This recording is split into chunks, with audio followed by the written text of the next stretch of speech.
Irrigation, revenue, police శాఖల అధికారులతో బృందాలు ఏర్పాటు చేసి రాత్రి వేళ దిగువ రైతులకు సాగునీరు అందించేందుకు చర్యలు చేపట్టబోతున్నట్లు అవనిగడ్డ ఎమ్మెల్యే మండలి బుద్ధప్రసాద్ తెలిపారు. శుక్రవారం ఘంటసాల, చెలపల్లి మండలాల పరిధిలో దాలిపర్రు, మాచేరు గ్రామాల వద్ద పంట కాలువను ఎమ్మెల్యే పరిశీలించారు. ఈ సందర్భంగా ఆయన మాట్లాడుతూ ఈ గ్రామంలో రైతులకు ఉపశమనం కలిగించేందుకు భవిష్యత్తులో శాశ్వతమైన చర్యలు చేపట్టేందుకు అనువుగా ఇరిగేషన్ అధికారులతో కలిసి పంట కాలువలు పరిశీలించినట్లు తెలిపారు. దిగువ రైతులు కూడా సకాలంలో వరి నాట్లు వేసుకునేలా కృషి చేస్తామని బుద్ధప్రసాద్ తెలిపారు.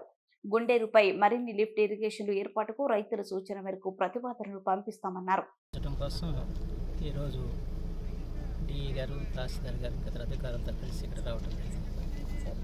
ప్రస్తుతానికి ఇక్కడ 2 మోటార్లు పనిచేస్తున్నాయి. ఒకటి దాలిపర్ దగ్గర, మరొకటి లంకపల్లి దగ్గర. అక్కడ ఒక 3, ఇక్కడ ఒక 4 మోటార్లు ద్వారా ఇప్పుడు ప్రస్తుతం వ్యవసాయం జరుగుతుంది. అయితే కొంచెం వర్షాభావ పరిస్థితులు ఒకటి రావటం, రెండోదేమో ఈ ఎగున రైతులు వాళ్ళగా ఉపయోగించుకునే పరిస్థితులు వాళ్ళకుంటాం. ఈ దిగునున్న ఈ ప్రాంతాలకి నీటి లభ్యత కొంచెం కొరతగా ఉండటంతో ఇక్కడ రైతాంగం అంతా కూడా తీవ్రమైన ఆందోళన చెందుతున్నారు. సో దీని తాత్కాలిక పరిష్కారంగా రాత్రిపూట ఇరిగేషన్, అలాగే రెవెన్యూ, పోలీస్ యంత్రాంగ సహకారంతో నీటిని ఇప్పించే కార్యక్రమం చేయాలని చెప్పి నిర్ణయం చేయడం జరిగింది.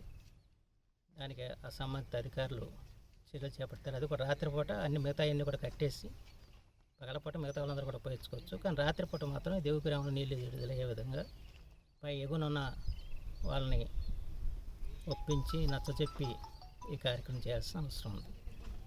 తర్వాత కొంచెం లిఫ్టుల సంఖ్య పెంచితే ఈ శాస్త్రమైన పరిష్కారం లభిస్తుందని చెప్పి సూచన చేశారు. అవన్నీ కూడా ప్రపోజల్స్ ప్రభుత్వానికి పంపించి వాటిని మంజూరు చేయించే ప్రయత్నం చేస్తాం. అయితే ఇదన్నీ కూడా వచ్చే సంవత్సరంగానే పూర్తి కావు. రెండోది, ఈ లాక్లన్నీ కూడా శిథిలమై ఉన్నాయి. ఇక్కడ దగ్గర ఉన్న గేట్లన్నీ కూడా పోయినాయని చెప్పి అధికారులు చూడటం జరిగింది. నేను కూడా ఇక్కడ చూడటం జరిగింది. వాటిని కూడా మనం పునర్వ్యవస్థీకరించాల్సిన అవసరం ఉంది. దానికి సంబంధించిన ఎస్టిమేట్లు కూడా ప్రభుత్వానికి పంపించి వాటిని కూడా ఆమోదం తీసుకుని వచ్చే సంవత్సరం నాటికి సంపూర్ణంగా ఈ సమస్య పరిష్కారానికి ఏమేమి చర్యలు తీసుకోవాలో అన్ని చర్యలు తీసుకుని ఈ భవిష్యత్తులో ఈ ప్రాంత రైతాంగం ఇబ్బంది కలగకుండా ఖచ్చితంగా చర్యలు చేపడతాం. ఇప్పుడు రైతాంగం అందరూ కూడా సహకరించాల్సిన అవసరం ఉంది. ఎగువ రైతాంగం, దిగువ రైతాంగం గురించి ఆలోచించాలి.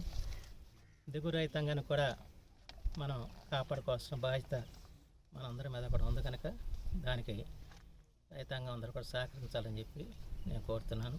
అధికారులకు పూర్తిగా సహకరించి తప్పనిసరిగా అందరికీ కూడా నీరు అందేలాగా మనం ప్రయత్నం చేద్దాం.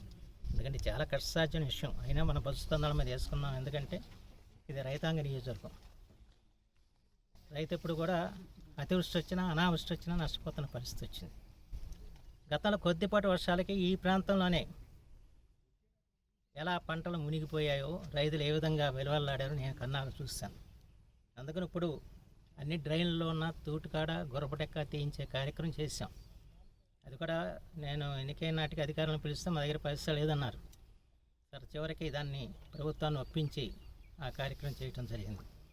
నేను ఒకటే చెప్పా, ఇప్పుడు కూడా కాగితాల మీద డ్రైనేజీ లెక్కలు ఉంటాయి, కానీ వాళ్ళ క్షేత్రస్థాయిలో అందరం కూడా పరిశీలిస్తున్నాం. నేను తిరుగుతున్నాను నాకు వీలైనంత వరకు. అలాగే మిగతా ప్రజాప్రతినిధులకి, రైతాంగానికి కూడా చెప్పాను, మీ ప్రాంతాల్లో ఏ విధంగా పనులు జరుగుతున్నాయో మీరు చూడాలి. తర్వాత మనం అనుకున్న ప్రయోజనం ఏం లేదు. అంచేత ఇవాళ ఏదైతే ప్రభుత్వం నిధులు ఇచ్చి పనులు చేస్తుందో ఆ పనులన్నీ కూడా సక్రమంగా జరిగేలాగా చూసుకోవాలని చెప్పి అందరూ కూడా నేను చెప్పడం జరిగింది. వీలైనంతవరకు నేను కూడా చాలా వరకు చూస్తున్నాను ఎలా ఏం జరుగుతుంది అన్నది. ఎందుకంటే కొంత ఎక్కడా కూడా ఇదేదో కాంట్రాక్టర్లకి ఉపయోగపడే ప్రభుత్వం కాదు. ఇది కేవలం రైతులకి ఉపయోగపడే ప్రభుత్వం. అందుకని మేము నిధులు తెచ్చింది దేనికి? రైతుల కోసం తెచ్చాం, కాంట్రాక్టర్ కోసం కాదు.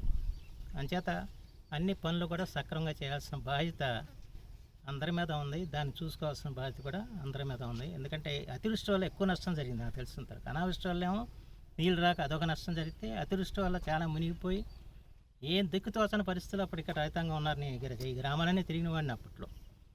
అయితే ఆ పరిస్థితి ఇప్పుడు రాకూడదు అన్న ఆలోచనతోనే ఇవాళ ఈ డ్రైన్ల మీద మనం నిధులు తీసుకొచ్చి వాటిని బాగు చేయించే పరిస్థితి చేస్తున్నాం. ఇది తాత్కాలికమైంది, కేవలం ఇప్పుడు ప్రస్తుతం గురపటెక్కని తూటు కట్టి తీస్తున్నాం, కానీ డ్రైన్లు అన్నీ కూడా మరమ్మతు చేయాల్సిన అవసరం ఉంది. గత ఎన్నో సంవత్సరాల నుంచి ఈ డ్రైన్లకు మరమ్మతులు లేవు, అలాగే ఇరిగేషన్ కాళ్ళకు మరమ్మతులు లేవు. వాటన్నిటికి కూడా వాళ్ళ అంచనాలు రూపొందించి వాటన్నింటి కూడా చేయించే ప్రయత్నం చేస్తాం. బహుశా అవి కూడా త్వరలోనే మంజూరు అవుతాయని చెప్పి నేను భావిస్తున్నాను. అంచేత రాబోయే రోజుల్లో ఇక్కడ రైతాంగానికి శాశ్వతమైన పరిష్కార మార్గాలను ఆలోచిస్తున్నాం. అంచేత ఇప్పుడు మాత్రం వ్యవధి తక్కువగా ఉంది, ప్రభుత్వం వచ్చి 2 నెలలు అయ్యింది. అంచేత ఉన్న పరిస్థితుల్లో ఇప్పుడు ఈ వీళ్ళని ఎలా మనం బతికి బట్ట కట్టాలన్న ఆలోచన, దానికోసం ఎక్కువగా దీని మీదే దృష్టి కేంద్రించి పనిచేస్తున్నాం. అది గమనించాలి రైతులు, మీరు కూడా సహకరించాలి.